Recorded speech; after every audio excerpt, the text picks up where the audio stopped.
Welcome to our Rslpf News at 5, bringing you the latest updates from the Royal St. Lucia Police Force. I'm WSPC Zaid Robulus.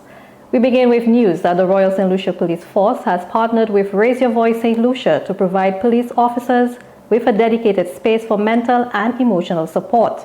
Today, Friday, October 3rd, saw the official opening of the Critical Incident Debrief Center, the CIDC, on Manuel Street. This facility will provide officers whose work often involves high stress and trauma a safe environment to process experiences and decompress.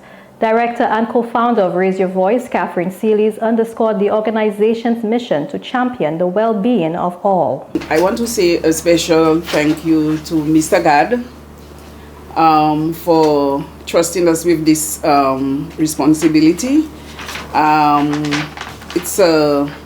It's a lot of responsibility, and we have tried our best to make sure that the first step, the facility, is in keeping with what we believe should be a standard for providing care, especially for police officers. The center is being welcomed as an alternative space for mental health support to the Employment Assistance Program of the Ministry of Public Service. Because it is a governmental instituted program, the officers were a little reluctant in utilizing the services provided to them. So we needed to go outside a governmental program.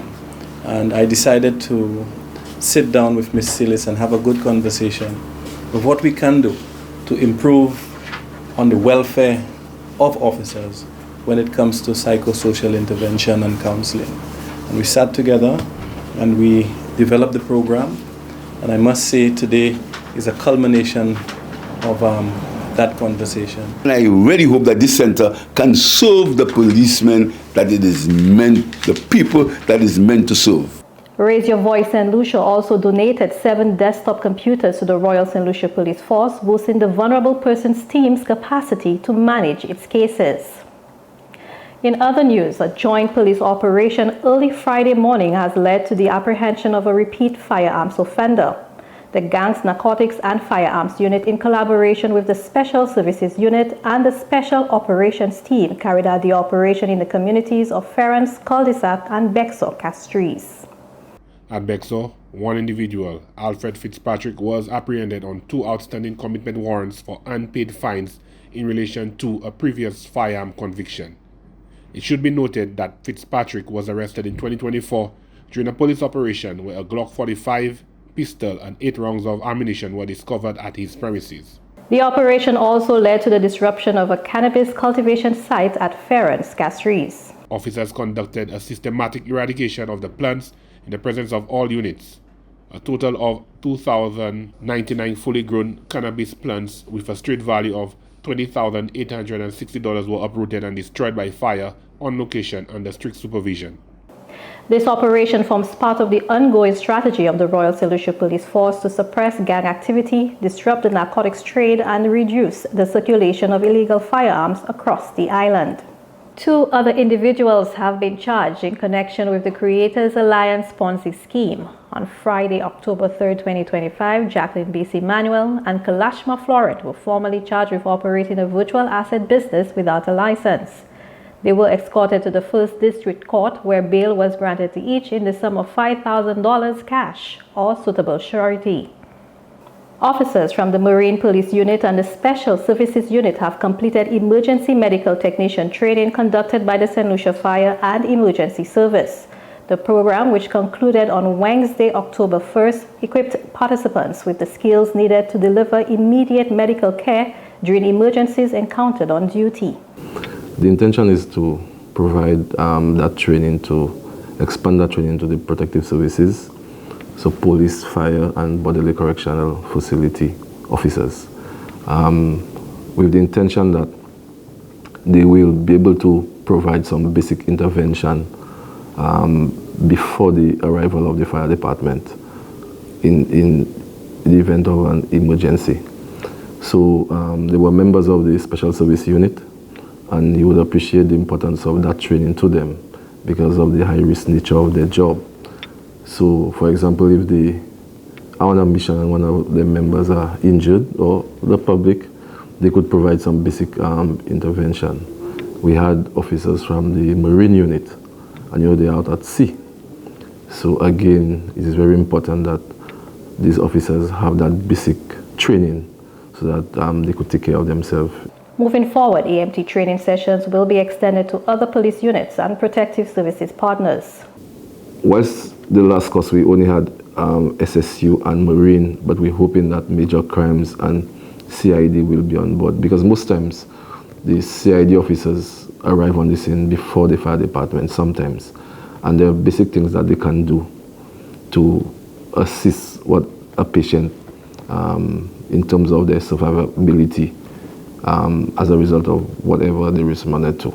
So that is one of the areas, one of the units we hope to target. Moving on, all recruits from the bodily correctional facility will be trained in the area of emergency medical services. So that will provide some kind of assisting in bodily providing basic interventions in the event there is something with the prisoners, there is any emergency with the prisoners. And moving forward, it is the intention that body will have their own ambulance so that they could deal with any issues within the prison's wall. As part of its community policing efforts, the Sufra Police Station partnered with the Ministry of Youth and Sports, the Community Policing Unit, the Marine Police, and the St. Lucia Fire Service to host Community Day, an initiative aimed at building stronger relationships between the police officers and community members. The first event took place on Friday, September 26th in the community of Barron's Drive. Officers engaged residents in discussions on conflict management, maritime safety, fire safety and prevention, and events planning. The Sufra Police Station will be visiting other communities in the coming weeks. In an effort to strengthen collaboration on crime prevention and rehabilitation, the Probation and Parole Services Unit recently conducted a 2-day training session for police officers in the 7th Division. Held on Monday, September 29th and Tuesday, September 30th, 2025 at the Viewford Police Station, the sessions aim to enhance officers' understanding of their role in the juvenile justice system and the parole process. In relation to juvenile justice, we explored the steps of juvenile justice as specified in the Child Justice Act of 2018. The use of the National Diversion Rehabilitation Reintegration Toolkit as a practical resource, and the roles and responsibilities of police officers.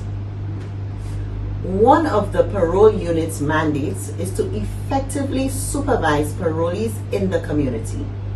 Officers left with a greater understanding on what is parole, parole eligibility, who grants parole, a brief outline of the parole process, the role of the police officer in the parole process, and the framework used to assess and rehabilitate offenders was also explained.